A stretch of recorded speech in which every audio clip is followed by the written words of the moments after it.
it's not quite Carrow Road, is it? Like, it's not mess about. It's not quite Carrow Road, but yeah, it's probably my second favourite football stadium I've ever been to. It was founded by Italian immigrants, I believe. Like, what's Plymouth Stadium? Home Park, not quite Home Park, is it? Home Park, not quite Home Park. Not quite Park, not quite Carrow Road, but it's pretty cool. The colours are named after the, they decided that the first ship into Lobotka ports, the colour of that flag would be the colour of their club, and it was a Swedish ship, so you can see blue and yellow, quite random. Hazy was telling us before about how it's his favourite stadium to play on FIFA and no matter the situation. Apparently it's his favourite because the drop there, due to that stand there, if you guys didn't know. I wish we were coming to the game. Alright, look this way, lads. They said they don't allow any away fans, so it's only a home advantage because it gets too rowdy. So I can imagine it'll be pretty loud for the last 10 years. Yeah, Nuts. It's mental.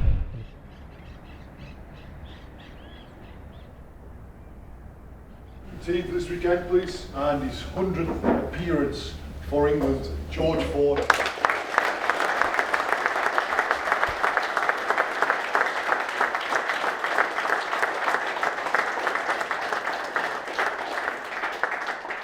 May I say it's a privilege to work with you, mate.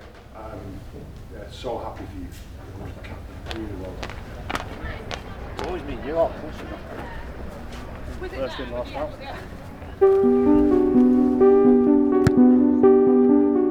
40 and I first crossed paths back in 2008. So I was physio on an England under-18 tour to Argentina, and 40 came as a 15-year-old. So we had to get special permission for him to play. I think he was allowed to play against Uruguay. So yeah, I think we've worked at it, was 17 years ago, so quite a long time.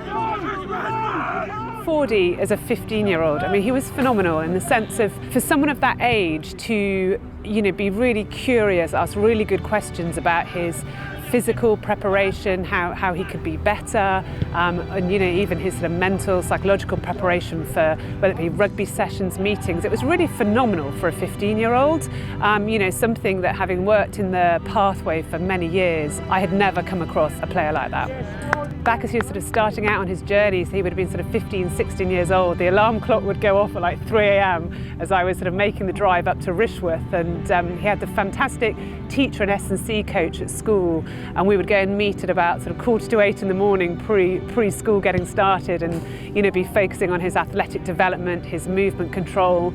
And again, at that young age, 40 was so open-minded to anything that could make him a better player for the future. Would have powdered my nose if I'd known. Oh. Jamie George, who was on the tour as well as George, we've sort of all been reminiscing about our time staying at the Hindu club in Argentina many years ago. 17 Get years my later. best side, guys, get my best side. Look at us lot, eh? From that 15-year-old and seeing him here now in 2025 winning his 100th cap, it feels a real privilege, to be honest, to have been and played that small part of a journey with him. We aged well. Happy days, 17 years, bring it on.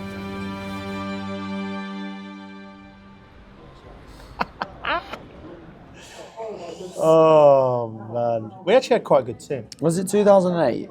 2008, yeah. Under 18s tour. You look horrific. Yeah, I do. I look my age, don't I? You look 15, yeah. You honestly, you were built like a 12-year-old as well. Not much has changed. And I was not. No, you were loving life, mate. Like, I think along the way you actually made some like proper mates, if that makes sense. So like, because we played together for so long, and it's like other people as well, you like add into the mix. Like Elliot, for example, we played with for ages, Faz we played with for ages, and even though we're not like club teammates, because we've played together that long for England, it's felt like a club, I suppose, as well. So like, when someone asks me actually, like, why do I play, or like, what makes me proud the most, it's actually just to get the respect of the teammates I've played with, my mates I've played with, really more than anything. So to be able to share it with Jamie this weekend, and obviously a few boys out here, but that is pretty special for me. It's probably a shame that a few of the other boys out here, but it's just the way it is with the Lions tour and stuff, but still make the most of it, won't we? Definitely will, mate. I feel very privileged to be a part of it, mate, to be honest. Yeah. And I reckon when I first met you then, I knew that this day would come. Because I knew.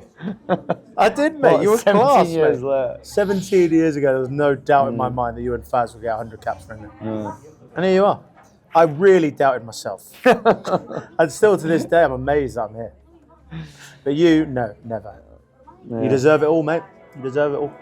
This is, well, he needs no introduction, this guy, does he, really? This is George Ford, 10, superstar. I'd say like one of the big highlights for me, I've got two probably with George in particular, and they're actually both probably quite recent. So like the first one would be the Argentina game in the World Cup. Obviously like the main man steps up and kicks 1 million drop goals. But like it was finally like after all these years, like, people can step back and give him the plaudits that he deserves. And you know, that I'll remember that game for the rest of my life. It was one of my favourite games I've ever played in. And like watching him, he was like in flow state. It was crazy. So that was a special one. But as well for me, like especially when I took on the captaincy in a really hard time, like having George there to do so much and be able to share the load with. He took so much responsibility off me in terms of managing the team, as he always does. And it just made my life so much easier. And I'll always be grateful for that. We spoke about it today. But you've done it for your entire career. Like it's like for people at home, like don't see all the hard work and like incredible amount of detail that George goes into to make sure the team's as prepared as they possibly can be. And I've never actually seen anyone like it. And that's whether he's starting on the bench or in the non-23. And you know, when you add up all of that influence that he's had on every team that he's ever been a part of, it makes it that much more impressive that he's got to where he is. And like I said, it's been no surprise to me, but I've loved every second, mate. I've loved the good, the bad and the ugly. I know there's been a few. I genuinely call Jamie one of my best mates in rugby because of just the memories we've had both on and off the field. And like when he's going on about when he was captain a couple of campaigns ago, that's what mates do. Like I don't think anyone understands or appreciates what comes with being captain of England, the pressure of it. But like what Jamie was dealing with off the field at that time as well, like it was, I can't even imagine what he was going through. So like all mates try and do is just be as much of a help as possible because you respect your mates, you want to help them in any way, shape or form. So like that's why I've always loved him as one of my teammates. This weekend is going to be a special weekend for 40, special weekend for 3 new caps, but it's not just going to happen. I'm always like, I'm not sure about co-captaincy. If I'm completely honest at the start, never have been. I don't really understand how it works. And then as soon as Steve said you'll be doing it with George, I was like, it's going to make perfect sense. And I reflected back on the time when I was captain in that Six Nations when George was starting and how easy he made my life. And I thought, like I said, like nothing's changed really, has it? It's, you know, your tactical understanding and feel and all that kind of thing. It's just like you go and do that. And if I can pick up any of the other pieces and setting standards, all that kind of thing, I try and do that bit. So I think we bounce off each other well. So far, so good. Proof will be in the pudding. Proof will be in the pudding.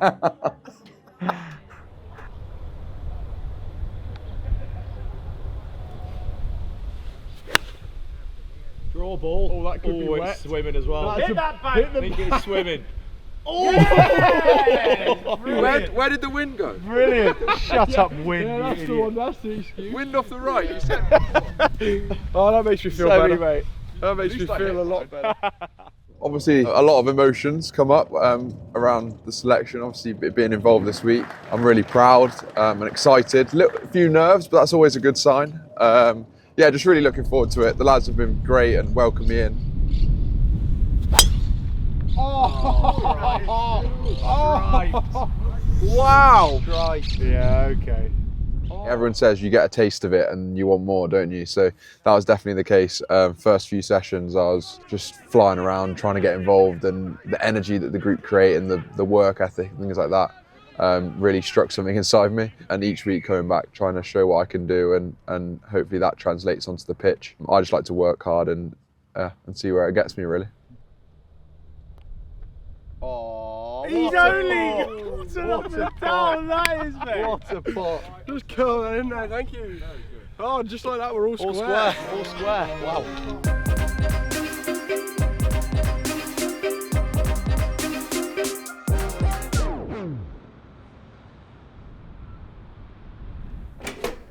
Right. Hello, mate.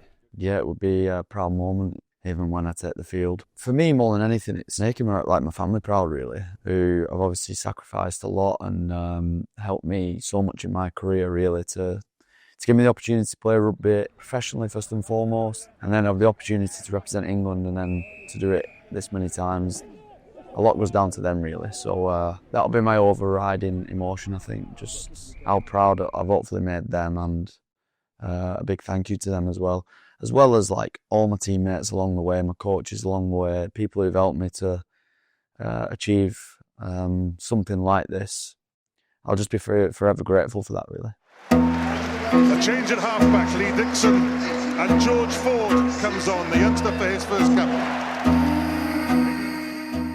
The first proper tournament I watched was probably 2003 World Cup, so I'd have been 10 then, but ironically my dad was coaching Ireland at the time, so he was down in Australia with Ireland, but obviously it's such a historic, momentous moment, isn't it, England winning that World Cup, and I grew up playing rugby league, but that's probably the first time I thought, wow, like the stage, the atmosphere, how incredible it was to watch that. Probably made me think a little bit that, yeah, I'd love to.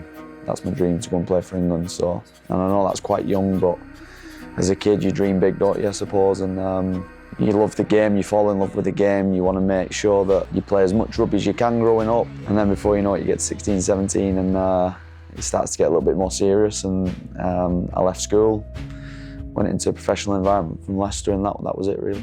And a few established names have won that award there, including Gavin Henson has won. Are you hoping to follow a similar career path and end up on The Bachelor one day maybe? I don't know, I'm just going to take it each game as at a time as it is really. I'm not thinking about the future too far ahead, but you know, if I can achieve what he's done in his international career, people like that, then yeah, it'd be pretty good.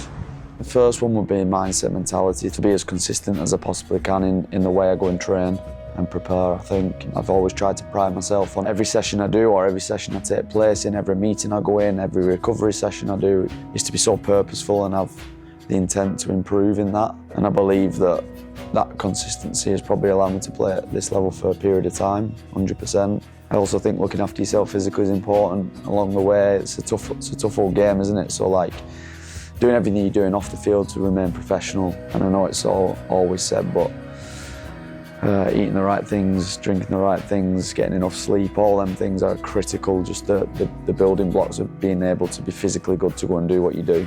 Chicken mushroom pie, mate. Chicken mushroom pie, is that athlete approved, is it? It's the only option up there. And then the last thing is the support network around me is 100% is allowing me to stay at this level for a period of time. Like without them, I don't think I'd have had this opportunity. So my very, very close family, my mum, my dad, my brothers, my wife, my daughter, they've had a massive impact on allowing me to play at this level for a long time.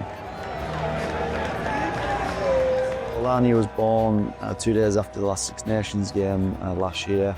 I don't think anything has come close to having an impact on my life like she has really, like a perspective, but I mean, it's just the most special thing in the world to have your own daughter, and just the way she is. She's such a funny, just wants to be around people.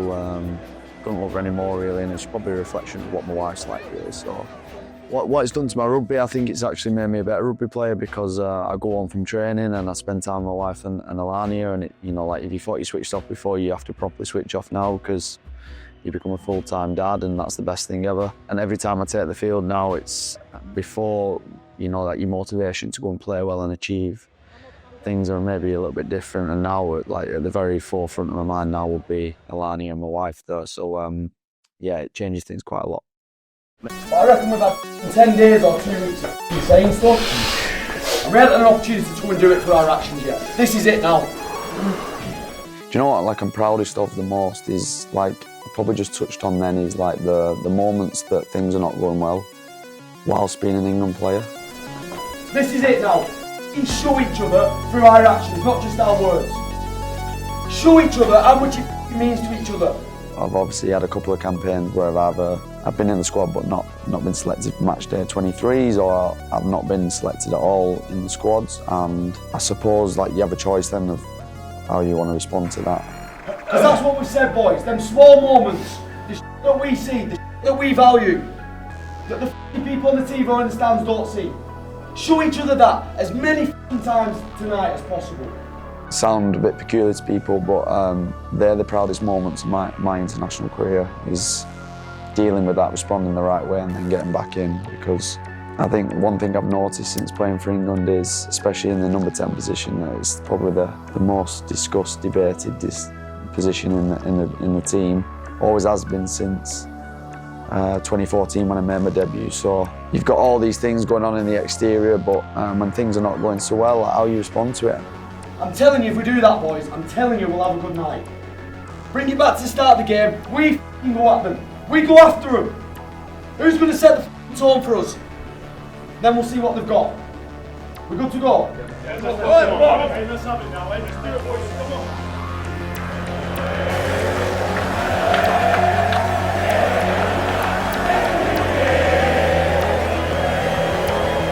Back to Ford. Ford with a drop goal. Well, it's quite a habit, isn't it? 3 in the first 40 minutes in Marseille. He's got his first after 20 minutes here. And it's England who lead at half-time in La Plata by 3 points to 0. Sticking in it, that one. 40 said it over and over. Small moments, you don't know when the next big one's going to be. Boys, there is 3 points in this game. 40 minutes to create something special, boys. So go out there and do it. Let's go! And here's Roebuck, who scored against Wales, and he's done the same again here against Argentina. Penalty advantage to England. Ford floating it over the top. And Freddie Stewart on his return to an England jersey gets their second try. Joe Hayes flips it up, and it's another one for Tom Roebuck.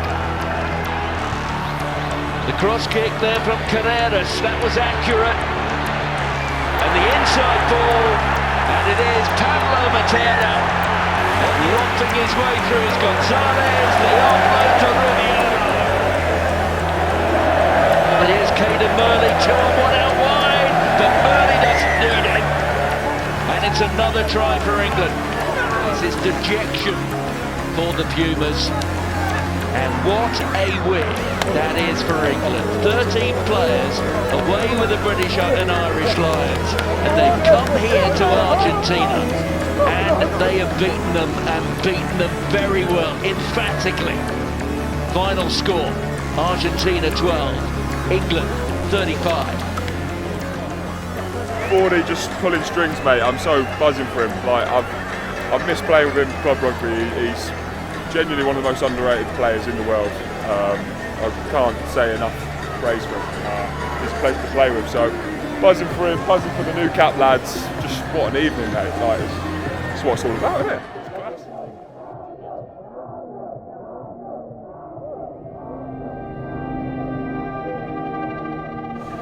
A massive honour for me to give you this on to mark the occasion of your 100th cap.